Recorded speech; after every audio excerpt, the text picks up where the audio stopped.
It's about to rain again. The wind is blowing, and the flags at the bank are standing out straight. We've been in the book of Exodus, and we've seen that He is faithful to His promises. He is powerful enough to keep His promises. A storm is always a great illustration of His power in my head. He's not merely faithful and powerful, He is aware, intimately aware of our circumstances. And by the time we get to Exodus chapter 3, verse 16, we find out that He is present. He visited His people. The idea behind the word is that He is actively involved for their deliverance.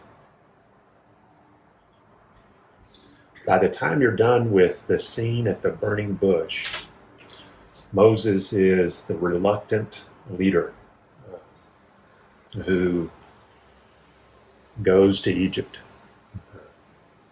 I do this because he asked his father-in-law if he could go to Egypt to see if his brethren were alive. You know, the Lord told him He's going to deliver his brethren. So perhaps we're getting a peek into the condition of Moses' faith at this point. He's the reluctant leader that is experiencing doubt, or he's looking for a reason to stay home, perhaps. In any case, as he goes toward Egypt, things improve. Aaron shows up. This had to be a big encouragement. The elders of the Israelites respond positively to Moses and Aaron's message from the Lord. The text says that they believed and that they bowed and worshiped. Things are improving. It doesn't take long for things to go south. Moses and Aaron go in just as the Lord had instructed them and tell Pharaoh that the Lord has said, "Let my people go." Pharaoh's response is hostile. He makes the work for the Israelite children harder. They're to make the same quota of bricks without any straw. Gather your own straw. The captains of the Israelite workers come and complain to Pharaoh, and his response is hostile. He calls them idle or lazy. You're going to make your bricks, and I'm not going to provide any straw. The captains leave, and they meet with Moses and Aaron, who apparently were waiting for them, maybe outside the palace. They are not happy. They are not happy. They say to Moses, "Let the Lord look on you and judge, because you have made us abhorrent in the sight of Pharaoh and in the sight of his servants, to put a sword in their hand to kill us." In other words, you have made it worse for us, terribly worse for us. Moses, the reluctant leader, responds in a way that I think I would, and most of us would. "Lord, why have you brought trouble on this people? Why is it you have sent me?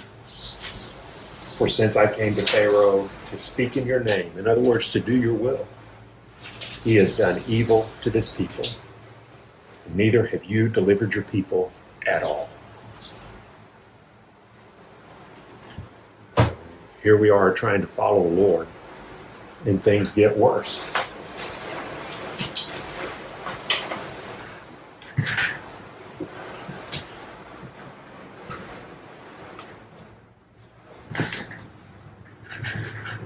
Things get worse and causes confusion.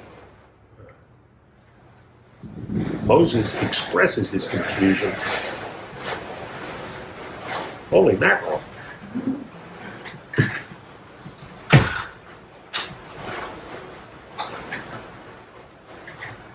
Moses expresses his confusion. Pay close attention to how the Lord responds. Exodus chapter 6, verse 1. Then the Lord said to Moses, "Now you shall see what I will do to Pharaoh. For with a strong hand he will let them go, and with a strong hand he will drive them out of his land."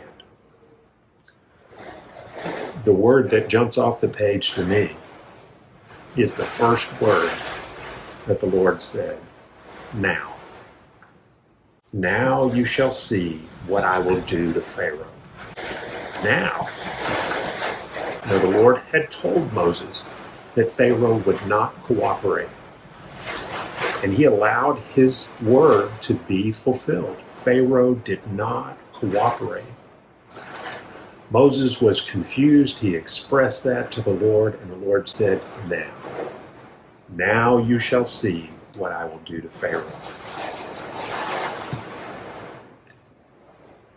The Lord has a plan.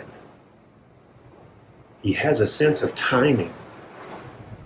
He won't let the other foot fall until the first foot has fallen. I have to remember when things get worse, that God has a sense of timing. God has a sense of timing. This idea comes up again and again in Scripture. And yet, when things get worse, I panic. What I'm being taught in the book of Exodus about God and about his sense of timing helps calm me down in the midst of things getting worse. I hope you have a good day.